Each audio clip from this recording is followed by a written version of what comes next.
चलो भाई देखो अब मैं क्या कर। प्रधानमंत्री ने आप जिस योजना पर घेरते थे, फ्री राशन वाली योजना पर, सीधे 5 साल बढ़ा दिए फ्री राशन की योजना पीएम ने। आप ही पूछते थे ना क्यों दे रहे हैं, कब तक देंगे, अब लीजिए सीधे 5 साल तक। क्या जवाब है आपका? अभी मजा आएगा ना भिड़ो। आनंद जी, एक तो देश बहुत बड़ा झूठ बोला जा रहा है, उस झूठ को बेनकाब करने का वक्त आ गया है। प्रधानमंत्री गरीब कल्याण योजना बंद की जा चुकी है। प्रधानमंत्री गरीब कल्याण योजना जारी नहीं है।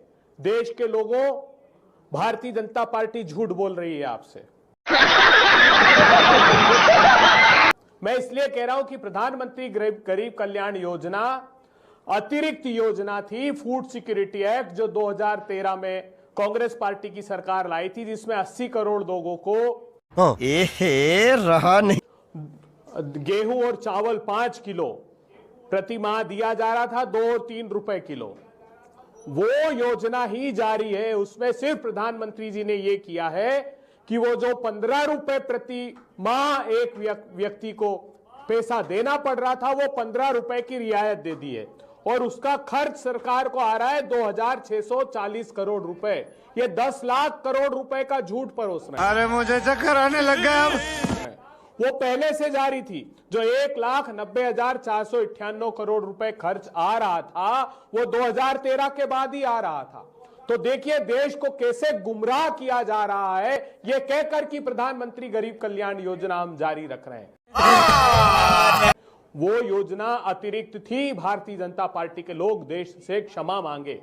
चुनाव जीतने के लिए ये देश के साथ कितना बड़ा षड्यंत्र कर सकते हैं, ये बहुत बड़ी खबर है। बहुत बुरी तरीके से आज भारतीय जनता पार्टी को मैं बेनकाब को देखते हुए पीएम ने यह कदम उठाया है। तो प्रधानमंत्री, अगर कांग्रेस पार्टी कह रही थी कि 500 रुपए में गैस का सिलेंडर देंगे, कांग्रेस पार्टी कह रही थी कि 1500 रुपए प्रति माह बहनों को देंगे, कांग्रेस पार्टी कह रही थी पुरानी पेंशन योजना लागू करेंगे, कांग्रेस पार्टी कह रही थी जातिगत जनगणना कराएंगे। जातिगत जनगणना पर प्रधानमंत्री जी ने वो शब्द प्रयुक्त किए कि मुझे शर्म आती है। उन्होंने कहा कि पाप कर रहे हैं। अरे प्रधानमंत्री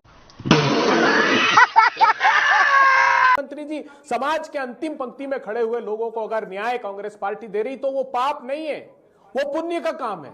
और आज अमित शाह साहब ने एक और झूठ देश के सामने बोला। अभी मजा आएगा ना भिड़ो। महाराष्ट्र बनाम यूनियन ऑफ इंडिया 2021 में शपथ पत्र दिया है सुप्रीम कोर्ट ने, भारतीय जनता पार्टी की सरकार ने। उसने कहा है आर्टिकल 246 में जो 7 शेड्यूल की सेंट्रल लिस्ट की एंट्री है, उसमें कानून बनाने का अधिकार केंद्र सरकार को है, जिसमें 69 नंबर की एंट्री पर सेंसस आता है। और ये साफ कह दिया कि हम जातिगत जनगणना नहीं कराना चाहते हैं। एक और यही नहीं, अभी और सुनिए। खुलासा मैं करता हूं, जो कांग्रेस पार्टी ने, समाजवादी पार्टी ने, बहुजन समाज पार्टी ने, आरजेडी ने, उस समय बीजेपी भी थी, जब कांग्रेस की सरकार थी तो 2010 में निर्णय हुआ था, 2011 में जातिगत जनगणना कराई गई थी, जिसके अप्रैल मई 2014 में हजारों एक्सेल शीट में वो डेटा रजिस्ट्रार जनरल सेंसस के पास गया था। ये सुप्रीम कोर्ट में बात स्वीकारी मोदी सरकार ने। क्या बात है सर, क्या बात है सर, क्या बात, ये बात है। और मोदी सरकार ने उसमें फिर अरविंद पनागरिया की अध्यक्षता में जो उपाध्यक्ष थे नीति आयोग के कमेटी बनाई। उसमें यह लिखते हैं एफिडेविट में कि 5 साल तक ना उसके कोई सदस्य बनाए, ना एक मीटिंग कराई। इसका आशय क्या था? इसका आशय था कि ये नई जातिगत जनगणना कराना चाहते थे। आखिरी बात कहना चाहता हूं, विश्व का एक देश बता दीजिए जिसने कोविड के क्राइसिस के बाद अपनी जनगणना नहीं कराई हो, जो ड्यू हो। सिर्फ भारत ने नहीं कराई। क्यों? क्योंकि प्रधानमंत्री जी नहीं चाहते थे, गृह मंत्री जी नहीं चाहते थे कि जातिगत जनगणना हो। 3 बार वो जो ऑर्डर्स थे उनको एक्सटेंड इन लोगों ने किया है। और जातिगत जनगणना टालने के लिए जो सुप्रीम कोर्ट में शपथ पत्र दिया था, उसमें यह आर्ग्यूमेंट दिया कि चूंकि सेंसस का नोटिफिकेशन इशू हो चुका है, इसलिए भी हम उसको नहीं करा सकते।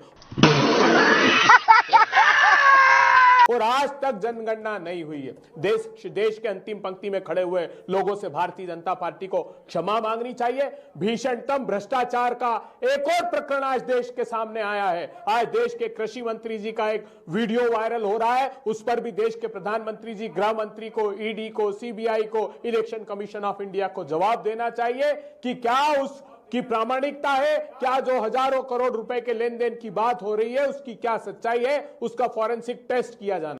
ये बड़ी अच्छी बात कही आप। अमित शाह तो चुनौती दे रहे हैं, वो कह रहे हैं अगर वाकई आप ओबीसी के इतने हितैषी हैं तो कर दीजिए ऐलान। अभी राजीव रंजन से भी यही सवाल पूछूंगा मैं, कर दीजिए ऐलान कि ओबीसी को सीएम बनाएंगे, ओबीसी को पीएम बनाएंगे। अभी मजा आएगा ना भिड़ो। ये तय करती है प्रदेश की जनता, ये तय करते हुए चुने हुए प्रतिनिधि, ये संवैधानिक दायित्व है। तू समझा? हाँ। लेकिन आज आप आपके दायित्व से क्यों भागते हैं? जो जातिगत जनगणना कराई रखी है उससे आप पीछे क्यों हटते हैं? क्या मध्य प्रदेश में हमने 27% ओबीसी का आरक्षण नहीं दिया था? क्या छत्तीसगढ़ में हमने 27% आरक्षण नहीं दिया था? क्यों कोर्ट ने उसको